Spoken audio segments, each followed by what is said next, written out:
ମାତ୍ର 10,000 ଟଙ୍କାରେ ଆପଣାନ୍ତୁ ଏହି ଚାଷ ମିଳିବ 2 ଗୁଣ ଲାଭ। ତେବେ କ'ଣ ରହିଛି ସମ୍ପୂର୍ଣ୍ଣ ଅପଡେଟ୍ ଆସନ୍ତୁ ଜାଣିବା। ତା ପୂର୍ବରୁ ଚ୍ୟାନେଲରେ ନୂଆ ଥିଲେ ଚ୍ୟାନେଲଟିକୁ ସବସ୍କ୍ରାଇବ୍ କରି ରଖନ୍ତୁ ଏମିତି ଗୁରୁତ୍ୱପୂର୍ଣ୍ଣ ଅପଡେଟ୍ ସବୁଠୁ ପ୍ରଥମେ ପାଇବା ପାଇଁ।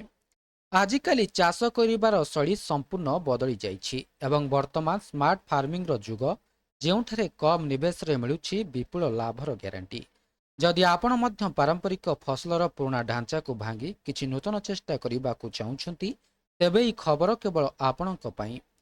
ମାତ୍ର 10,000 ପ୍ରାରମ୍ଭିକ ପୁଞ୍ଜି ସହିତ ଆପଣ ଲକ୍ଷ ଲକ୍ଷ ଟଙ୍କାର ବ୍ୟବସାୟ ହାସଲ କରିପାରିବେ ଏବଂ ଏହା ଏବେ ସମ୍ପୂର୍ଣ୍ଣ ସମ୍ଭବ। ଏହି ନୂତନ ପଦ୍ଧତିରେ ବହୁତ କମ୍ ବିପଦ ଅଛି ଏବଂ ଏଥିରେ ଅଧିକ ଲାଭ ସମ୍ଭାବନା ମଧ୍ୟ ଅଛି। ଆପଣ ସହଜରେ ଆପଣଙ୍କର ରୋଜଗାରକୁ 2 ଗୁଣରୁ ଅଧିକ କରିପାରିବେ। ତେବେ ଜାଣନ୍ତୁ ସମ୍ପୂର୍ଣ୍ଣ ତଥ୍ୟ କ'ଣ ରହିଛି। ଯଦି ଆପଣ ଏବେ ବଜେଟରେ ଚାଷ ଆରମ୍ଭ କରିବାକୁ ଚାହୁଁଛନ୍ତି, ତେବେ କଖାରୁ ଏକ ଉତ୍କୃଷ୍ଟ ବିକଳ୍ପ।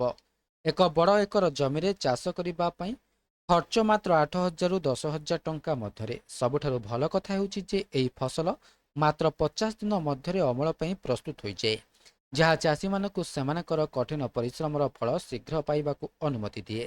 ସଠିକ୍ ଯୋଜନା ସହିତ ଗୋଟିଏ ଏକର ଜମିରେ କଖାରୁ ଚାଷ 1 ଲକ୍ଷ ଟଙ୍କା ପର୍ଯ୍ୟନ୍ତ ଲାଭ ଦେଇପାରିବ।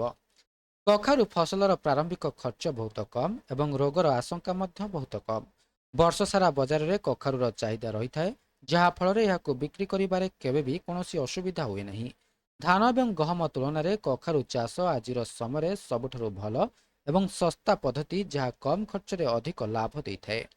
କମ୍ ବିପଦ ସହିତ ନିୟମିତ ଆୟ ଚାହୁଁଥିବା ଲୋକଙ୍କ ପାଇଁ କଖାରୁ ଚାଷ ଅତ୍ୟନ୍ତ ଲାଭଦାୟକ, କାରଣ ମଞ୍ଜି ଏବଂ ସାରର ମୂଲ୍ୟ ଆପଣଙ୍କ ବଜେଟ୍ ମଧ୍ୟରେ ଫିଟ୍ ହୁଏ। ଆପଣ ସ୍କୋଫୋଲ୍ଡିଂ ଭଳି ଅଭିନବ ପଦ୍ଧତି ବ୍ୟବହାର କରି କଖାରୁ ଚାଷ କରିପାରିବେ। କାକୁଡ଼ି ଏକ ଅର୍ଥକାରୀ ଫସଲ। ଏହା ବହୁତ କମ୍ ସମୟ ମଧ୍ୟରେ ପାଚିଥାଏ ଏବଂ ଗ୍ରୀଷ୍ମ ଋତୁରେ ଏହାର ମୂଲ୍ୟ ଆକାଶ ଛୁଆଁ ହୋଇଥାଏ।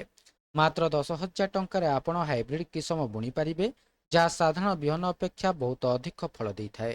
କାକୁଡ଼ି ଚାଷର ସବୁଠାରୁ ବଡ଼ ସୁବିଧା ହେଉଛି ଏହାକୁ ବାରମ୍ବାର ଅମଳ କରାଯାଏ, ଯାହା ଆପଣଙ୍କୁ ଲଗାତାର କିଛି ସପ୍ତାହ ପର୍ଯ୍ୟନ୍ତ ଟଙ୍କା ରୋଜଗାର କରିବାର ବାଟକୁ ସହଜ ଖୋଲିଥାଏ। ତେବେ ଏହା ଥିଲା ସମ୍ପୂର୍ଣ୍ଣ ଅପଡେଟ୍ଟି। ଭିଡ଼ିଓଟି ଭଲ ଲାଗିଥିଲେ ଭିଡ଼ିଓଟିକୁ ଲାଇକ୍ କରନ୍ତୁ, ସେୟାର କରନ୍ତୁ ଏବଂ ଚ୍ୟାନେଲଟିକୁ ସବସ୍କ୍ରାଇବ୍ କରିବା ପାଇଁ ଭୁଲନ୍ତୁ ନାହିଁ।